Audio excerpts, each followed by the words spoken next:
खूबसूरत जगह है ये। अच्छा जी, हाँ जी साजिद भाई, अभी तो आपका ये है ज़िंदगी में पहला एक्सपीरियंस इटली में, वेनिस में। वेनिस में, सही। तो पोलैंड में और इटली में क्या फ़र्क है, कल्चर डिफरेंस और लोगों का और स्ट्रक्चर का? पोलैंड का थोड़ा कल्चर डिफरेंट है। वहाँ थोड़े से लोग रिजर्व हैं और इतने ज़्यादा घुलने मिलने वाले नहीं है। लेकिन जिस हिसाब से अगर देखा जाए इटली में, अभी हम यहाँ पर, मैं पहली बार आया हूँ तो मुझे ऐसा लगा है कि हम अपने किसी बंदे से बात कर रहे हैं। यहाँ पर खाना खाने गए तब भी उन्होंने वेलकम किया है, कोई जगह का पूछा है तब भी उन्होंने वेलकम किया, पूछा कहाँ से आए हो, हमने बताया भाई इस तरह हम इस रीजन से आए हैं और ये हमारा फर्स्ट है। इवन दैट कि वो लोग खुद आगे बढ़ के हाथ भी मिलाते हैं और उनके लिए ये गले मिलना ये नॉर्मल है। मतलब इतनी वेलकमिंग कंट्री शायद मैंने अपनी ज़िंदगी में नहीं देखी, क्योंकि मैं इससे पहले लटविया भी गया था और लिथुआनिया भी गया था। लेकिन पोलैंड में और लटविया इनमें कोई फ़र्क नहीं है। दूसरा, यहाँ पर जो प्रेफरेंस है इटली में जो प्रेफरेंस है वो है लैंग्वेज की। अगर आपको लैंग्वेज आती है ना इटली में, अगर आप लैंग्वेज बोल सकते हैं और बात कर सकते हैं तो समझो कि आप अपने घर के फर्ज से बात कर रहे हो। ये इनका एक ऐसा सिस्टम है। में जो बैरियर है ना, बैरियर खत्म हो जाएगा और ये बड़े अच्छे तरीके से जो ना वो आपको डील करते हैं, बात करते हैं, पूछते हैं कि अगर आपको इंग्लिश आती है तो ठीक है, अगर आपको इटली की ज़बान आती है ठीक है, नहीं तो फिर तो बेस्ट है। और अगर आपको इंग्लिश आती है तो वो जितनी उनको आती है टूटी फूटी उसमें वो बात करके समझा देते हैं। हम किसी कॉफ़ी शॉप पे जाए, और एक चीज़ मैंने और नोट की है इटली में, वो ये नोट की है, यहाँ पर जितना भी इटालियन का जितना भी बंदा है ना, इटाली जो यहाँ का लोकल है, वो सुबह मॉर्निंग में ब्रेकफास्ट करता है थोड़ा सा, और जॉब पे जाते हुए वो किसी भी कॉफ़ी शॉप पे रुकेगा, वहाँ से कॉफ़ी पिएगा, थोड़ा सा मीठा खाएगा और जाएगा। सुबह आज भी हमें एक बंदा मिला, वाजिद का एक दोस्त, हम जा रहे थे तो उसने गाड़ी रोकी बीच में और उसने कॉफ़ी पी, खुद भी पी, हमें भी पिलाई। तो मैं 3 दिन हो गए, मैं तो ज़िंदगी में जितनी कॉफ़ी मैंने अपनी पूरी ज़िंदगी में नहीं पी, इटली में 2 दिन में आके पी ली मैंने। और अच्छा, तो ये अभी इटली तो पहुँची हो पोलैंड से, हाँ, तो ये बताओ कि आप इससे पहले कहाँ थे, पोलैंड से पहले क्या लिटिल स्मॉल बैकग्राउंड स्टोरी बताओ थोड़ी। पोलैंड से पहले 2013 में मैं चला गया था कतर, और कतर में मैंने हामिद इंटरनेशनल एयरपोर्ट में वहाँ ऑपरेशन एंड मेंटेनेंस में जॉब की, और बहुत टाइम मैंने कतर में गुजारा और बहुत अच्छा टाइम गुजारा। और वो जिस वक्त मैं कतर गया था उस वक्त वो एयरपोर्ट भी रनिंग में नहीं था। जब हम गए तो वो हमारी टीम से या हम लोगों से, हमारी कंपनी से वो एयरपोर्ट रनिंग में आया, उसकी टेस्टिंग हमारे सामने हुई है। और अगर गल्फ़ कंट्री में रीजन में देखा जाए तो सबसे ज़्यादा एजुकेटेड लोग जो हैं वो कतर के बहुत एजुकेटेड लोग कतर के, वेल्दी भी हैं, अमीर हैं। कोई भी बंदा वहाँ पर, मैंने आज तक अपनी ज़िंदगी में कतर में कोई गरीब बंदा नहीं देखा, सारे करोड़पति हैं। कितने टाइम रहने के बाद कतर में? मतलब मैं पहले 6 महीने में पता लग गया, क्योंकि वहाँ पर हर 6 महीने में पता लग गया बाहर जाने से, आने से, क्योंकि गाड़ियों को देख के अंदाज़ा हो गया था कि हर बंदे के पास, जो लोकल बंदा है, किसी एक बंदे के पास भी पुराने मॉडल की गाड़ी नहीं है, और हर बंदे के पास लैंड क्रूज़र है। लैंड क्रूज़र बहुत अप हाई क्लास का। और दूसरा, उनकी गवर्नमेंट बहुत सपोर्ट करती है। उन्होंने अपने कंट्री को, हमारे होते हुए मेट्रो ट्रेन हमारे होते हुए चली है। इससे पहले कतर में मेट्रो ट्रेन नहीं थी, अच्छा, सिर्फ एक बस थी, और मेट्रो का प्रोजेक्ट उन्होंने स्टार्ट किया और उन्होंने पूरे कतर के अंदर घुमाया मेट्रो का ट्रेन। अपने लोगों को, स्टूडेंट के लिए पास दिए हैं, फ्री है। और एजुकेशन पे बहुत ज़्यादा फोकस करते हैं, एजुकेशन में वजीफ़े देते हैं लोगों को, वहाँ के लोगों को। ये तो वहाँ के लोगों को देते हैं ना। अगर और नहीं, आगे जॉब के लिए जाए, जॉब कर रहा हो, कतर का गैर मुल्की बहुत सपोर्ट करते हैं और अच्छे तरीके से बात करते हैं। मेरा एक्सपीरियंस लोकल बंदे के साथ ऐसा रहा है कि वो, अगर आप अपने राइट पे हो तो वो आपके राइट इस्तेमाल करने देंगे। ऐसा नहीं है कि आप वहाँ पर कतरी नहीं हो तो आपको नहीं, ज्यादती नहीं करेंगे। बेहतरीन माहौल उनका बेहतरीन है, पढ़े लिखे, ख़ासकर अगर आप उनके साथ उनके फंक्शन में कहीं अगर आप चले जाओ, किसी के साथ आपकी फ्रेंडशिप हो जाए तो आपको as a family member treat करते हैं। बहुत ज़बरदस्त मैंने वहाँ का माहौल देखा है, बड़ा अच्छा टाइम। क्या है टफ़, 1-2 चीज़ें क्या हैं अगर नया बंदा कोई वहाँ जाए, इमिग्रेंट जॉब करने के लिए, कुछ भी टफ़ क्या एक्सपीरियंस है उधर? टफ़ यार, अगर तो किसी ने लेबर कैटेगरी में जॉब करनी है ना, तो वो ज़िंदगी समझो सुई के नक्के से गुजारने वाली बात है। लेबर कैटेगरी में जिसने ज़िंदगी गुजारनी है उसने लेबर कैंप में रहना है। खाना उसने वही खाना है जो कंपनी ने, जो उसका फिक्स मेन्यू होता है, अच्छा ठीक ठीक हो है, गया। फिक्स मेन्यू के हिसाब से वो खाना खाता है। सही है। और जो थोड़ा सा अप लेवल पे आता है, टेक्निकल जॉब आ जाती है, यानी कि ब्लू कॉलर एक वाइट कॉलर जॉब आ जाती है, सही है। उसमें आपका लिविंग स्टैंडर्ड आपको वो ऐसा डील करते हैं कि आप उनकी कंट्री को डेवलप कर रहे हो, तो वो आपको उसी तरीके से डील भी करते हैं, ज़्यादा आपको बेनिफिट ज़्यादा देते हैं। और सैलरी मेरे ख्याल से, मुझे जहाँ तक अंदाज़ा है, सैलरी सबसे ज़्यादा है। दूसरी सबसे बड़ी बात, जब मैं 2013 में कतर गया पहली बार, तो कंपनी ने पासपोर्ट मुझसे नहीं लिया। सही हो गया। गल्फ़ कंट्री में मैंने यही सुना था कि लोग अपना पासपोर्ट दे देते हैं, वो कंपनी के पास होता है। तो हमारे पास, हम एयरपोर्ट से निकले, हमारे पास PORO यानी कंपनी का जो बंदा आया, उसने हमसे पासपोर्ट लिया, फ़ोटोकॉपी की, फ़ोटोकॉपी करने के बाद उसने हमारा पासपोर्ट हमें दे दिया। सही हो गया। इवन दैट गवर्नमेंट में ये लोगों ने बाकायदा इश्तिहार के ज़रिए उन्होंने बताया कि पासपोर्ट आपका राइट है, अच्छा। आप अगर छुट्टी जाना चाहते हो तो आपको कोई नहीं रोक सकता। सही। आप इस जुल्म यानी कि लेबर कैटेगरी में बहुत उन्होंने ज़्यादा सपोर्ट किए। इवन दैट कि वहाँ की बल्दी आपका लेबर का खाना चेक करने भी आती है। मतलब इन शॉर्ट, अगर आप गल्फ रीजन में जाओ, हाँ, तो बाकी कंट्रीज से बेहतर कतर ज़्यादा बेहतर है रहने के लिहाज से। कतर, हाँ कतर और बहुत ज़्यादा, living और standard- क्राइम ज़ीरो है। क्राइम ज़ीरो है। कतर एक वाइड कंट्री ऐसा है जिसमें आप 100 तोला सोना बाहर पहन के रात को 2 बजे भी निकलो, अच्छा। क्राइम रेट ज़ीरो है। सिक्योरिटी बहुत टफ उनकी सिक्योरिटी है। मैंने सुना है दुबई में, लेकिन दुबई में क्राइम होता है। अच्छा, तो साजिद भाई ये बताओ कि कोई बंदा अगर गल्फ़ किसी कंट्री में हो, बहरीन, कतर में हाँ। या दुबई में, और वो चाहता है कि मैं गल्फ़ कंट्री से ट्रांसफ़र हो जाऊं किसी भी जॉब पर्पस के लिए, काम के सिलसिले, यूरोप में किसी भी कंट्री में, उसका तो तरीकाकार, उसका क्या प्रोसेस है और आसान कंट्रीज़ कौन सी हैं लीगल वे? लीगल मैं बताता हूँ ना आपको, उसका तरीकाकार क्या है। वो उसका तरीकाकार ये है कि जो जिस बंदे ने भी अप्लाई करना है ना, वो बंदा वर्क परमिट ही अप्लाई करे। जिस बंदे ने वर्क परमिट अप्लाई करना है, ख़ासकर यूरोप के लिए, बाकी कंट्रियों को तो मुझे नहीं पता, लेकिन मुझे अंदाज़ा है कि सिर्फ पोलैंड का, और पोलैंड के लिए वो वर्क परमिट अप्लाई करे। और उसका प्रोसीजर होता है, आपको वर्क परमिट के जो डॉक्यूमेंट्स हैं आपको चेक करना चाहिए कि आपके डॉक्यूमेंट्स किस किस चीज़ की आपको एम्प्लॉयर ने आपको देने। एक एम्प्लॉयर आपको गारंटी लेटर देता है, वर्क परमिट देता है, जॉब कॉन्ट्रैक्ट देता है, कंसोल लेटर देता है। आपका जो एम्प्लॉयर आपको हायर कर रहा होता है ना, वो एम्बेसी में आपकी रिकमेंडेशन सेंड करता है, उसके बिहाफ पे आपका वीज़ा लगता है। अब बाज़ लोग ये कहते हैं कि यार हमें वीज़ा दे दो, अच्छा, यूरोप का। ऐसा कभी भी नहीं होता कि यूरोप का वीज़ा कोई भी नहीं दे सकता किसी को भी, क्योंकि 100% डन पे नहीं दे सकता। जो डन वाले भी होते हैं वो भी रिस्क खेल रहे होते हैं।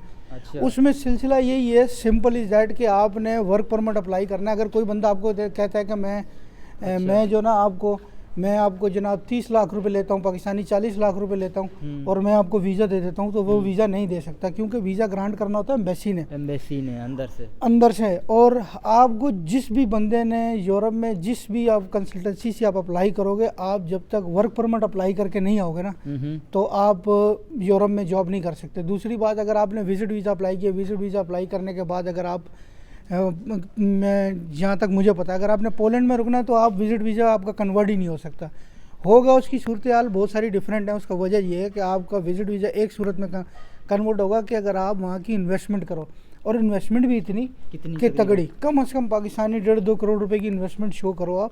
अच्छा। तो ये तो मैं कम से कम बता रहा हूँ, लेकिन ये ज़्यादा भी हो सकती है। तकरीबन 70-80 हज़ार यूरो, 70-80 हज़ार नहीं, कम से कम 50,000 यूरो तो 50-40-50-60-70 हज़ार यूरो आपने को बिज़नेस शो करना, उसके बिहाफ पे आप अपना विजिट जो वीज़ा है वो आप कन्वर्ट कर सकते हो। जब आप आए हो वहाँ से कतर से पोलैंड में, हाँ जी, कितना जो है टाइम लगा प्रोसेसिंग में, कितने अरसे के बाद जो है आप पहुँच चुके हो वहाँ पर? प्रोसेसिंग का जो टाइम है वो आपका नॉर्मल जो है वो आपके लगते हैं, कम से कम जो लगते हैं आपके 12 वीक लगते हैं, जिसमें आपको वर्क परमिट निकलता है। सही है, ठीक है, 12 वीक तक आपको इंतज़ार करना होता है। और आजकल आपको जो एम्बेसी जो वीज़े का जो आपको जो टाइम दे रही है इंटरव्यू का, वो कम से कम आपको 2 महीने 2.5 महीने वो लग जाते हैं।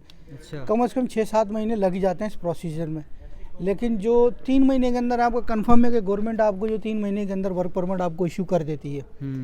फिर अब आप एम्बेसी पूरे पाकिस्तान में जो, जैसे मुझे पता है, मैं सिर्फ पोलैंड की बात करूंगा, बाकी कंट्रियों की बात मैं नहीं करता। अच्छा, क्योंकि मैं पोलैंड की बात इसलिए करूंगा, मुझे सिर्फ उसी का पता है। सही है। तो उनका अभी सिस्टम है ड्रॉ सिस्टम। आपने जब इंटरव्यू के लिए अप्लाई करना, उनके सिस्टम में आपका नाम आ जाएगा। जब आपके डॉक्यूमेंट्स आप सबमिट करके एम्बेसी के लिए, अगर कोई भी कंपनी है वो आपको ये सर्विस प्रोवाइड करती है, सही है कि वो आपको जो ना वो सर्विस प्रोवाइड करेगी, वो डॉक्यूमेंट्स आपके अपलोड कर देगी एम्बेसी की वेबसाइट पे। अच्छा एम्बेसी की वेबसाइट पे फिर आपको ईमेल पे नोटिफिकेशन आएगी कि हमारा इस हफ्ते ड्रॉ है, सॉरी आपका नाम नहीं निकला, आप नेक्स्ट वीक तक इंतज़ार करें। तो वो नेक्स्ट वीक तक आपका एम्प्लॉयर भी आपको एम्बेसी को पुश नहीं कर सकता, कि वो उनके पास वो रश सिस्टम होता है, एक सिस्टम है उनके रश पास बहुत है। कि अगर उन्होंने एक हफ्ते में 10 कैंडिडेट अटेंड करने हैं, वो तो 10 ही करते हैं, 11 करने तो 11। सही है सही इसका कोई बंदा ये भी कह देता है कि यार हम इंटरव्यू ले सकते हैं। हाँ, पहले ये होता था कि लोग जो ना वो इंटरव्यू लेके देते थे, वो VSF पे इंटरव्यू की डेट बुक कर देते थे, VSF ग्लोबल। उन पे डेट बुक करते थे, वो अभी सिस्टम चलता है। लोग फिर पाकिस्तान में भी वो जो है वो इंटरव्यू की डेटें बिकी हैं। किसी ने पाकिस्तानी 50,000 में बेची है, किसी ने 60,000 में, किसी ने 1 लाख रुपए बेची हैं, वो डिपेंड करता है। और मेरा मशवरा ये है कि जो लोग जेन्युइन तरीके से अप्लाई करते हैं वो डेट ना खरीदें।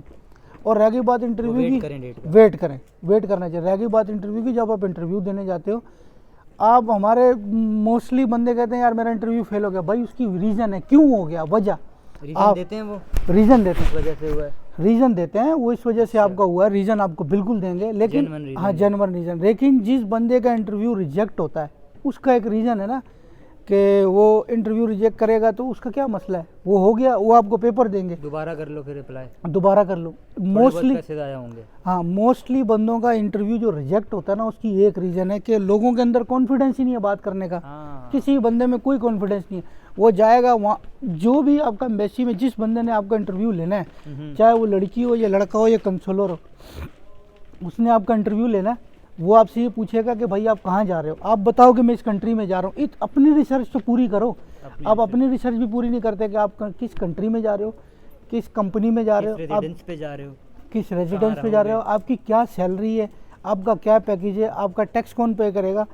इंटरव्यू जो है वो आपके डॉक्यूमेंट्स के मुताबिक ही होगा, उससे कभी भी बाहर नहीं करता। फिर मुझसे लोग ये पूछते हैं, ये वीडियो में लेंथी इसलिए कर रहा हूँ, फिर मुझसे लोग ये पूछते हैं कि यार हमें बैंक में पैसे कितने रखने चाहिए। ठीक है, कोई कहता है मेरी 50 लाख की स्टेटमेंट है, कोई कहता है मेरी 60 लाख की स्टेटमेंट है, कोई कहता है मेरी 70,000 की स्टेटमेंट है। भाई आप 1 लाख की भी करो या 2 लाख की भी करो, आज स्टेटमेंट आपको दिखाना एम्बेसी को ज़रूरी क्यों होती है, उसकी क्या रीज़न है, मैं आपको रीज़न समझा देता हूँ।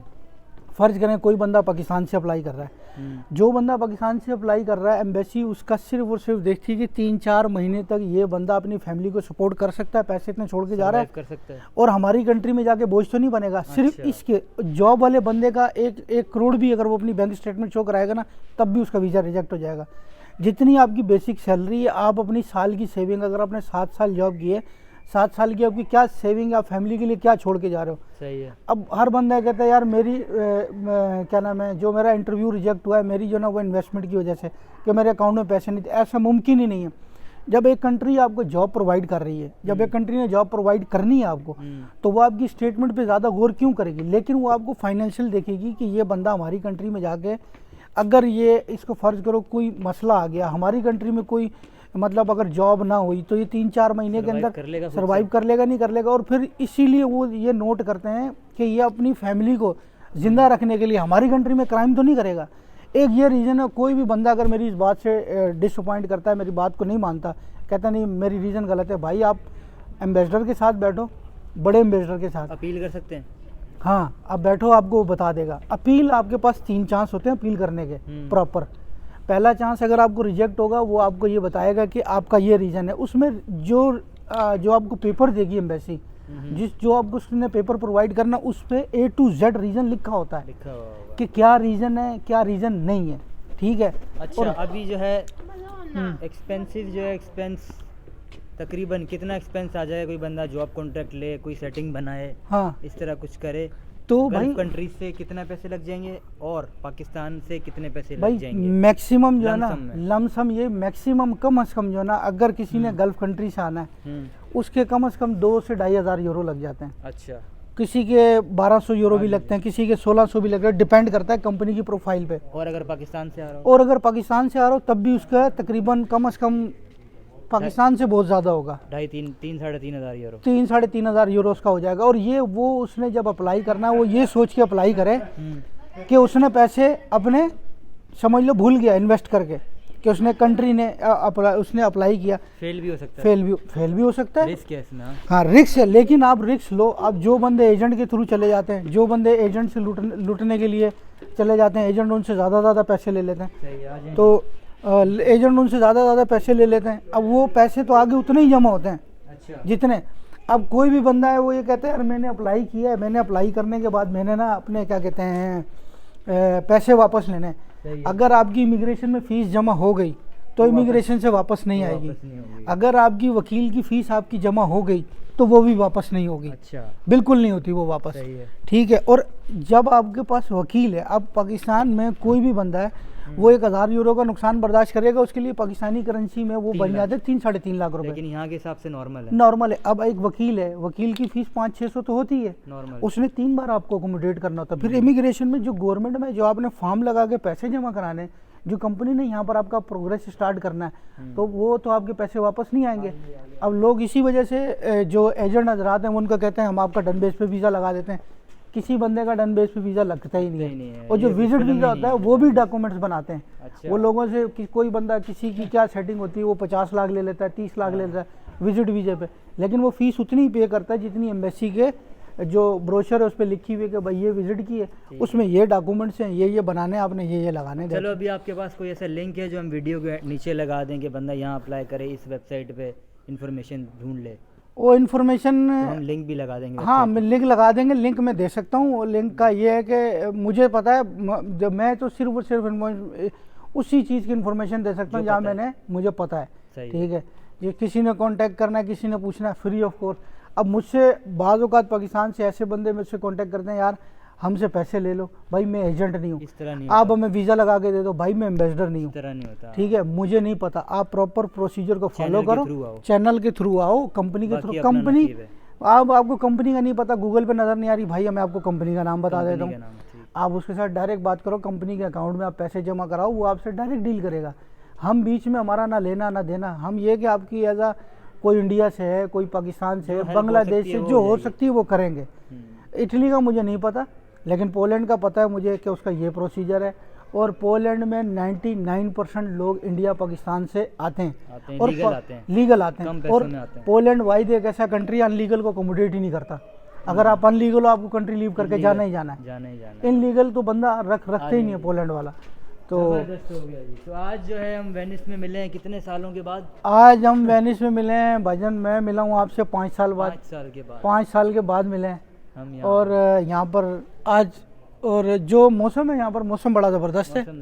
मौसम कमाल है। मौसम का ये है कि जैसा आप लगा लें कराची में सर्दी होती है, तो आज इटली में ऐसी सर्दी भी मैं महसूस हो रहा है। इटली में देखो, एक कदम नीचे करो जो पानी है, हाँ पानी की नहरें हैं, बाकी वेनिस पुरस्कार है। कैसा लगा पहली बार वेनिस? ये एक अजूबा शहर है, मुझे तो ऐसे ही लगता है। यहाँ पर अभी जैसे ये, अगर ये भाई आपको ये दिखा सकें, ये जैसे पंजाब की गलियाँ, लाहौर की, same as it is block लगे हुए हैं, सेम एज इट इज़ तंग गलियाँ हैं, 2 बंदे इधर रुक सकते हैं। ये आप देखो सेम। और ये इन्होंने अपने मुल्क का अपना हेरिटेज, यानी कि ये अपने मुल्क को जिस तरह इनका पुराना था उसी तरह उन्होंने इसको सेव किया हुआ है। कदीम कल्चर 12वीं सदी का। हमसे पहले पता नहीं इधर बादशाह लोग रुके होंगे, कौन रुका होगा। अब तो हम जैसे लोग छोटे छोटे कद के लोग इधर रुके हुए। देखो जी, सबसे जो मशहूर है ना, गोंदोला भी यहाँ से आएगी। अच्छा, सब ये गंदोला है और ये भी गंदोला है, इसको कहते हैं, मुझे तो पता कोई नहीं है। गोंदोला की जो है ना साइलेंट चलती है, इसकी सबसे खूबसूरत बात ये है कि ये पानी का शोर भी जो है इसमें नज़र नहीं आता है। इसकी पूंछ देख रहे हो आप? हाँ जी। इसकी पूंछ में देखो आप 6 डंडियाँ आपको नज़र आ रही होंगी। हाँ जी। अगर यहाँ भी आप दिखाओगे ना, तो ये जो हैं 6 डंडियाँ रिप्रेजेंट करती हैं वेनिस की 6 रीजन है। यहाँ पर 6 रीजन है, तो एक एक डंडी है। और देखो बीच में 3 वो हैं फूल वाली। अच्छा, फूल वाली का मतलब है कि यहाँ पे जो है ना बड़े बड़े जो डॉज गुजरे हैं 3। अच्छा। और जो गोल्स है ना, ये सेरेनिसिमा है। ये समझो, ये वेनिस जो है ना, इस पूरी लैंड की जो है ना एक मलका है। बुongiorno gondoliere। 60-70 यूरो की राइड है, 30-40 मिनट में ये आपको 3-4 गलियों से घुमा के, हाँ, 30-50-60 यूरो की सेटिंग बना के साइड पे हो जाएंगे। पूरा आपको दिखा देते हैं गलियां शलियां सारी। मज़ा है, लेकिन इसमें क्राइम फ्री कंट्री है, क्राइम कोई नहीं है, कम है। लेकिन क्राइम फ्री है। रात को 12 बजे भी घूमो तो कोई मसला नहीं है। चलो जी, और- आ जाओ, अभी बाकी हम मार्को की तरफ चलते हैं। चलो सैन आओ। मार्को, वहाँ विजिट करेंगे इंशाल्लाह। चलिए चलें। चलती रहना। ओके जी, ये देखो, ये जो है ना कितनी 800 साल, 700 साल, 900 साल अच्छा पुराने हैं ये घर। पुराने हैं ये घर। और सोचो, जब ये यहाँ पे इतनी लाइट वाइट नहीं होती थी तो लोग रात में कैसे चलते होंगे। कैसे चलते होंगे? रात में मतलब उनको जो है रिकॉर्ड रखना होगा कि ये मेरी गली है, हाँ ये मेरा घर है, क्योंकि रात में बहुत मुश्किल होती है। जगह बेहतरीन है, खूबसूरत है, एक आंखें ठंडी हो जाती हैं। लोग जो लोग इटली में आते हैं और वेनिस में अगर वो पैसे खर्च करते हैं तो उनको पैसे खर्च करने का यानी कि अपनी वसूल हो जाते हैं। देसी ज़बान में स्वाद आ जाता है, मज़ा आ जाता है उनको। स्वाद तो आता है उसको खर्च करने के बाद। लोग बड़े वेलकमिंग हैं इटली के। मैं बड़ा खुश हूँ कि इधर इटालियन जो लोग हैं बड़े वेलकमिंग हैं और खुशी से मिलते हैं, हाथ मिलाते हैं, गपशप करते हैं, बताते हैं। वो कहते हैं वेलकम टू हाँ आवर वेनिस। हाँ, आवर वेनिस। ये बड़ा इनके अंदर एक जो क्या नाम है कल्चर है इनका वेलकमिंग का, ये बड़ा ज़बरदस्त है इनका। अच्छा, ये वाली जो बिल्डिंग है भजन, ये बिल्डिंग किस चीज़ की है ये वाली? ये है चर्च, अच्छा, ये चर्च है। और देखो कितना खूबसूरत और कितना पुराना है ये इस वक्त। क्रिसमस की जो है ना अभी आजकल ज़रा लाइटें और क्रिसमस की जगमग है हर जगह। हर जगह। हमने अब किधर से जाना है? अब हमने जाना है जी आगे सैन मार्को की तरफ। अच्छा सैन मार्को। यहाँ पर मोहम्मद। वेनिस में करते हैं वीडियो क्लोज, अच्छा किसी और पॉइंट पे चलते हैं जी। चलें जी, ठीक है, ओके, फिर मिलते हैं नेक्स्ट वीडियो में। अल्लाह हाफिज़। अल्लाह हाफिज़।